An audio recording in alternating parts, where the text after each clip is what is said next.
You know that feeling? Maybe a little extra bloat or suddenly certain foods just don't agree with you. It seems like digestive niggles are something a lot of us navigate.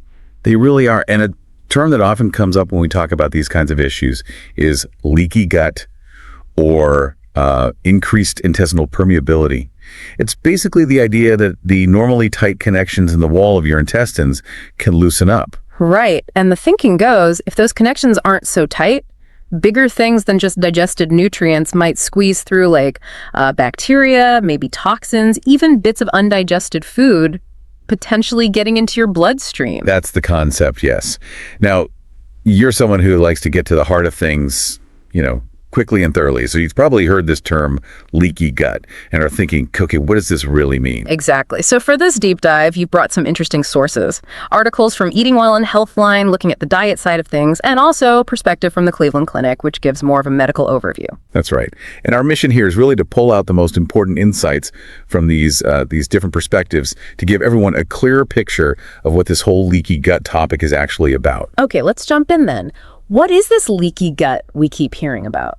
Well, the first thing that's really interesting is that while you hear the phrase leaky gut syndrome a lot, it's not actually an officially recognized medical diagnosis. Oh, okay. So that's important right off the bat. It is, but the underlying idea, this concept of increased intestinal permeability, that is definitely real. It's something scientists have observed and studied for decades. So a real process, but maybe not a distinct disease in itself. Is that the idea? Pretty much. Let's look at eating well.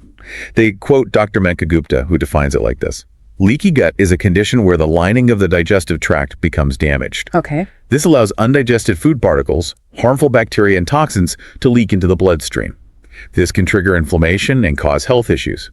So it paints this picture of a damaged gut barrier leading to wider problems. That gives a good starting point. Now, the Cleveland Clinic has a slightly different angle, don't they? They do. They frame leaky gut syndrome more as a hypothetical condition.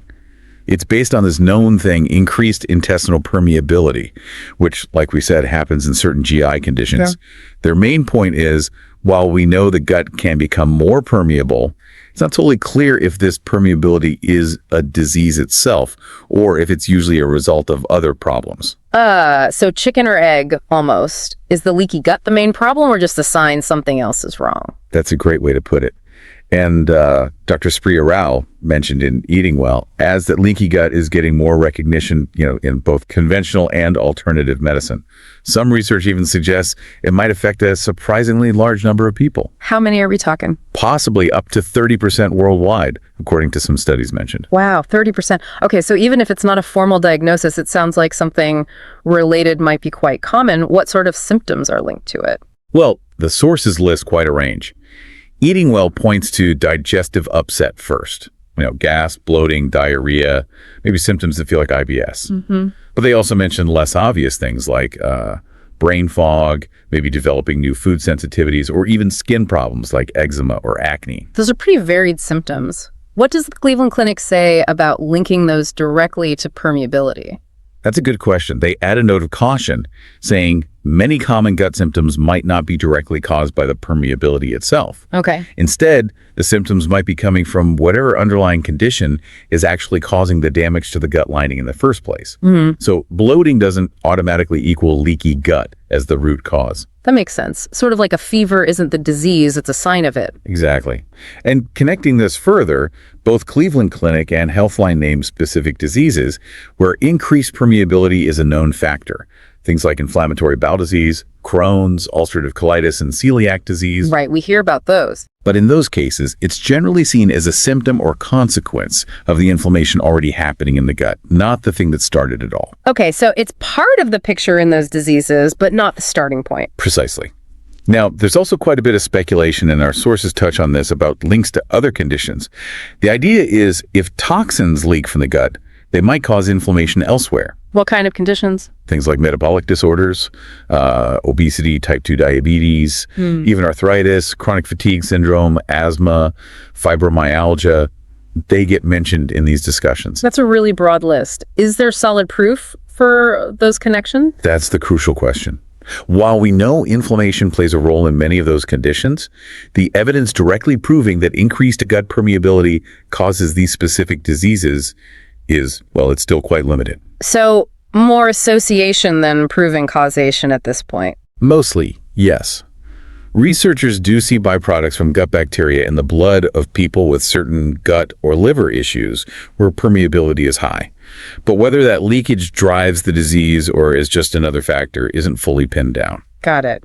Okay, so we have a sense of what it is, the symptoms, the potential links, but what actually causes the gut lining to become more permeable? Well, Healthline is pretty upfront that the exact cause is still a bit of a mystery. Ah, okay. But the sources do point to several factors known to increase permeability.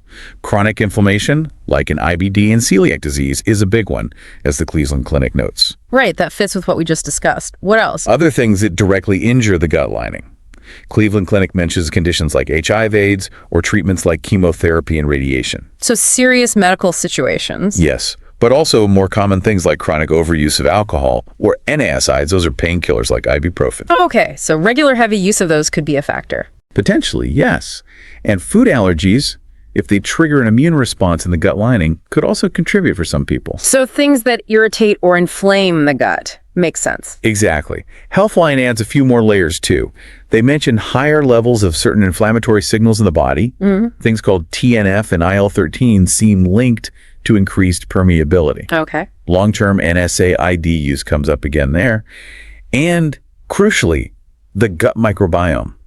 An imbalance, what's called dysbiosis, where you have maybe too many bad microbes, that's also seen as a potential contributor. Ah, the gut bacteria again. It seems like they're involved in everything. They really are central. And Healthline also talks about a protein called zonulin. It acts like a gatekeeper for those tight junctions in the gut wall. Zonulin, okay. Apparently, things like certain bacteria and also gluten can trigger the release of zonulin in some individuals, which could loosen those junctions. Gluten. So does that mean eating bread causes leaky gut for everyone? Well, it's nuanced. For people with celiac disease, gluten definitely increases permeability. That's well established. But for people without celiac disease, the research is pretty mixed. It doesn't seem to have the same consistent effect. Okay, so probably not the main culprit for most people without celiac. The current evidence points that way. And the Cleveland Clinic has a good point. Our gut lining is actually designed to be pretty tough and repairs itself constantly. Right. So to really cause a significant ongoing leakiness usually takes a pretty major or chronic insult, like those diseases we mentioned, or long-term exposure to damaging stuff. Okay, that puts it into perspective. It's not like one pizza night is going to cause a disaster. Probably not. So, given all this, what about diet? There's so much talk about a leaky gut diet. Yes, and that's where Eating Well and Healthline really dive in.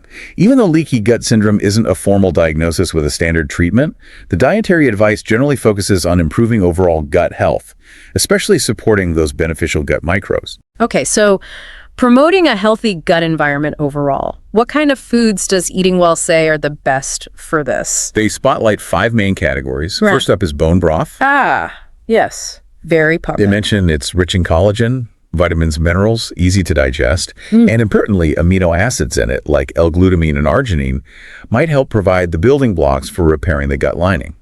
Interesting. Okay, bone broth. What's number 2? Salmon. Good old salmon. Packed with omega-3s, of course, but Eating Well also highlights its vitamin D and vitamin A content. Both are really important for gut integrity, strengthening those intestinal walls. Plus, it has L-glutamine again and those anti-inflammatory omega-3s. So salmon sounds like a powerhouse. What about fermented foods? They always come up. Absolutely. Things like kombucha, sauerkraut, yogurt, kefir, miso, they're loaded with probiotics. Good bacteria. Exactly. Essential for restoring balance in the gut. The experts quoted say probiotics can help support the gut lining and calm inflammation. Makes sense. What else is on the best list? Certain vegetables, mushrooms, spinach, and carrots get a shout out. They have vitamins D and A again, plus different types of fiber, soluble and insoluble. Fiber is key for, healthy mucus in the gut and keeping things moving, which supports the barrier. Can't argue with fiber. And the last category of best foods. That would be blueberries, sweet cherries, and walnuts. These are rich in compounds called polyphenols. Polyphenols, right? Yeah, some studies suggest these plant compounds might actually help strengthen the intestinal wall itself. Plus, they have antioxidant and anti-inflammatory effects. Okay, so looking at the best list, it seems like whole, colorful, nutrient-dense foods are the way to go. That's definitely the theme. Now, what about the other side? What foods does eating well suggest, limiting or avoiding the worst foods? Top of their list is alcohol. They point out it can irritate the digestive tract, might increase permeability, and definitely messes with the balance of gut bacteria. Not too surprising there. What else? Foods high in added sugar. They flag sugar for promoting inflammation generally, and also for potentially disrupting the microbiome by feeding the less helpful bacteria. Right. Sugar's usually on the avoid list for health. Yeah. Next. Highly processed foods. Research links them to negative changes in gut bacteria and possibly increased gut permeability. Plus, they're often associated with chronic inflammation anyway. Things like packaged snacks, ready meals, that sort of thing. Exactly. Then they mention artificial sweeteners. Oh, interesting. Why those? Well, for some people, they can cause digestive symptoms like bloating or gas. And there's some research suggesting they might potentially imbalance gut bacteria too. Okay, good to know. And the final category on the worst list? Dairy foods. Now, this one's a bit more nuanced. So. Eating Well says while dairy is nutritious for many, it can trigger inflammation in others, especially if they're lactose intolerant. But for people who tolerate dairy well, some fermented dairy like yogurt or kefir can actually be beneficial because of the probiotics. Ah, so that one's very individual. It seems so. Depends on your own tolerance. Okay, so summing up the diet advice, it sounds a lot like general healthy eating, really. Focus on whole foods, lots of plants, healthy fats, lean protein, limit the processed stuff, sugar, alcohol. That's pretty much it. Healthline echoes this advice very closely. Focus on fibrous veggies, fruits, fermented foods, healthy fats, unprocessed meats. Avoid junk food, sugary drinks, refined oils, artificial sweeteners. Very consistent message. And eating well even gives a sample day, right? To make it more concrete. Yes, they have things like cherry walnut overnight oats, a berry mint kefir smoothie, chicken and chickpea soup, roasted beet hummus, salmon with orzo and spinach. It really shows how you can build meals around those beneficial foods. Looks like tasty stuff, too. So it seems like even without worrying about a specific leaky gut label, eating this way is probably good for your gut health regardless. That seems to be the consensus, yes. It's about supporting overall digestive wellness. What about other things besides diet? Any lifestyle factors mentioned? Definitely. Healthline brings up a few key things. Taking a probiotic supplement is one suggestion to directly add beneficial bacteria. Okay. Managing stress is another big one. Chronic stress can really negatively impact your gut microbiome. Yeah, I think we all feel that connection sometimes. Absolutely. They also recommend avoiding smoking, getting enough sleep, crucial for repair processes, and again, limiting alcohol intake. All sounds like solid advice for general health, really. Does the Cleveland Clinic add anything on lifestyle? They also mention probiotics, and they specifically bring up prebiotics too. Prebiotics, what are those? Those are basically the food for the good bacteria, mostly types of plant fiber. So feeding the good guys you already have. Got it. Probiotics add bacteria, prebiotics feed them. Exactly. Cleveland Clinic also suggests reducing overall dietary fats and sugars, aiming for a balanced diet with enough vitamin D and L-glutamine, which we saw mentioned with bone broth and salmon. And they also mentioned the low FRD-MAP diet as something that might help some people manage general gut symptoms, though that's a more specific approach usually done with guidance. Okay. So a whole person approach seems best: diet, stress, sleep. It really does. Supporting gut health seems to be about the bigger picture. Now, one thing we haven't really covered is testing. You said leaky gut syndrome isn't a formal diagnosis. So can doctors actually test for increased intestinal permeability? That's a key point from the Cleveland Clinic. They state pretty clearly that there isn't currently a standard, reliable test that's widely available for doctors to use to directly measure intestinal permeability in patients. Ah, okay. So that's a major reason why it's not a standard diagnosis. Exactly. It makes it hard to objectively diagnose in a clinical setting. So if there's no standard test, how do researchers even study it? Good question. They do have tests they use in research settings. The Cleveland Clinic mentions a few types. Urine tests that see how well different sized sugar molecules pass through the gut wall. Blood tests looking for signs of substances that might have leaked out. Sometimes tissue biopsies examined under special microscopes. And even a fancy imaging technique called confocal endomicroscopy. Wow. Sounds complex. So these are really just research tools for now, not something you'd get at a regular checkup. That's right, not for routine clinical use currently. And this leads to the Cleveland Clinic's main point about treatment, really. Which is? That the primary way to heal a leaky gut, or rather reduce increased intestinal permeability, is to identify and treat whatever underlying condition is causing it. Back to the root cause idea. Exactly. They emphasize that treatments just aimed at the gut lining itself, without tackling the underlying disease or issue, haven't really been shown to cure the associated conditions or stop the permeability from coming back. That really ties it all together, doesn't it? It brings us back to permeability often being a symptom or a consequence, rather than the primary disease itself. Precisely. Yeah. So, if we try to synthesize all this, it seems the takeaway is increased intestinal permeability is a real biological phenomenon. We see it in certain gut diseases like IBD and celiac. Right. But the specific term leaky gut syndrome as a distinct standalone diagnosis, that's not something widely accepted in mainstream medicine, partly because we lack standard and clear proof. It causes many other conditions it's linked to. Okay. But that definitely doesn't mean people aren't experiencing real, uncomfortable digestive symptoms that feel like something is wrong with their gut health. Absolutely not. Those symptoms are very real for many people. And the good news, the really encouraging part from all these sources, is that diet and lifestyle changes can make a big difference to gut health. So focusing on those positive actions might help alleviate symptoms regardless of the label. It seems very likely. Adopting that kind of nutrient-dense, whole foods-focused diet, managing stress, getting enough sleep, these seem to be beneficial strategies for pretty much everyone looking to support their gut. So for you, our listener, aiming for that quick yet thorough understanding, hopefully this deep dive has given you a clearer picture of what leaky gut involves, the important nuances, and some practical evidence-based steps you might consider for your own gut health. Indeed. And maybe that leaves us with a final thought to ponder. Knowing how complex this connection is between your gut, your food, your lifestyle, and your overall well-being. What small evidence-based changes might you explore to cultivate a healthier gut environment?